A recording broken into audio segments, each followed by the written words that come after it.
Hi, Dave here, and today just a little one for you to contemplate.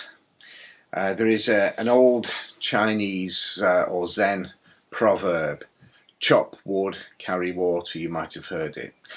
Before enlightenment, chop wood, carry water. After enlightenment, chop wood, carry water.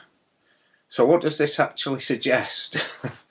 If we look at the first part, before enlightenment, that actually suggests that we're in the dark. And of course we are in the dark. So for example, if you'd always lived in a room that was, say, green, for example, and you'd never seen outside that room that was green, you would think that that colour was normal, everything was the same. And then one day you go outside and you find that everything is in multicolours. So you could say that's enlightenment, because the state of the standard that you understand as being normal has changed. So before enlightenment, what is it that we're seeking to change? Well, enlighten suggests that we need to enlighten, to move into light, or to bring light within. So what we can say is there must be darkness. The whole of humanity must be in a dark place. But we don't really realise that, because like being in the green room, that's just our everyday state of being.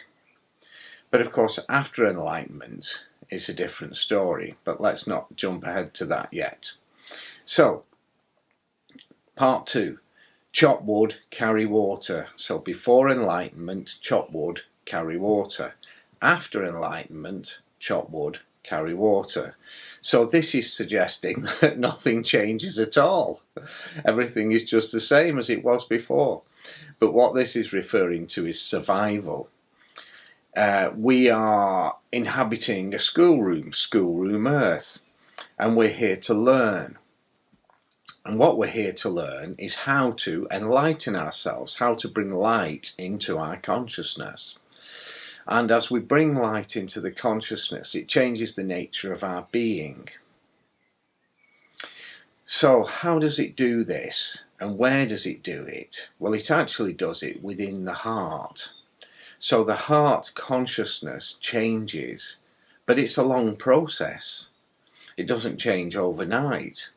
And the interesting thing about this is that what actually changes is the consciousness, but the person doesn't change as themselves, so the personality doesn't change. And this causes quite a bit of confusion and controversy within a person that's on a spiritual path. I remember in the early days when I was working in a very determined way, trying to bring light into my being, day after day after day, nothing seemed to change. But what happens is you go through experiences and shifts in vibration.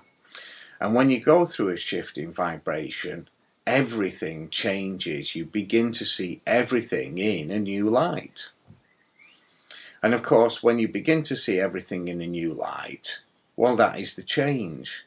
But what then happens is you get used to being in that vibration, and it then feels like nothing has changed again, because you've aligned with that new higher vibration.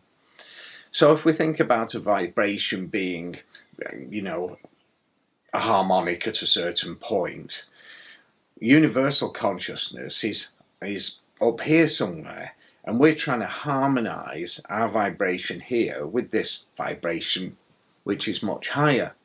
And how that process unfolds is one step at a time. So again, here's universal consciousness, here's our vibration, and a little bit at a time they come into alignment or harmony with each other. And as that happens, well, we could say that there's perhaps many stages of this, but let's say the first level of harmony, you begin to experience everything in that different light.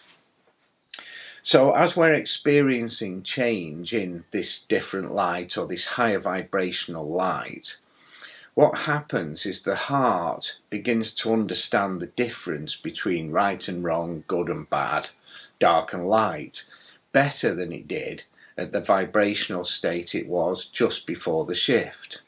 So as we go through many shifts and we harmonize or align with universal consciousness at a higher and higher level, then we gain what we might call a state of enlightenment.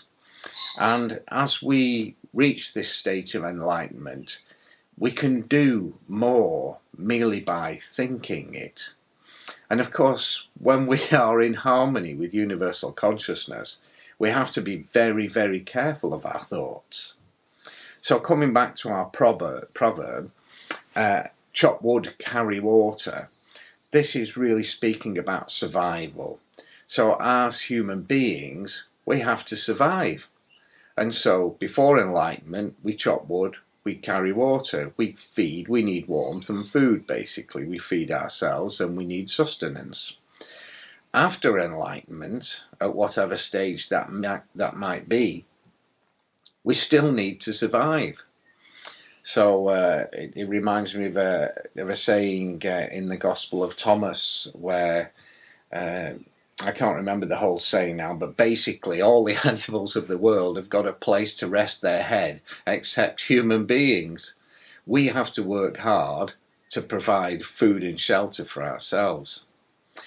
So, before enlightenment, chop wood, carry water. After enlightenment, chop wood, carry water. But what's actually changed is the consciousness in the heart, but the personality of the person remains more or less the same. And as I mentioned before, that can be confusing when you're actually on the path, because you think you're never getting anywhere. And then suddenly, when you go through one of those vibrational shifts, you embrace that process and you absolutely know that something has changed. But as you then become more aligned, as all your chakras become more aligned with that higher vibration, it just seems like nothing has changed. Yet you can achieve more, you can do more, you can see more, you can be more. And at the end of the day, universal consciousness is really trying to guide and help everybody to help themselves and to help other people. Universal consciousness just wants us all to have fulfilled and happy lives. Hope you've enjoyed that one. This is Dave, and I'll see you in the next one. Bye for now.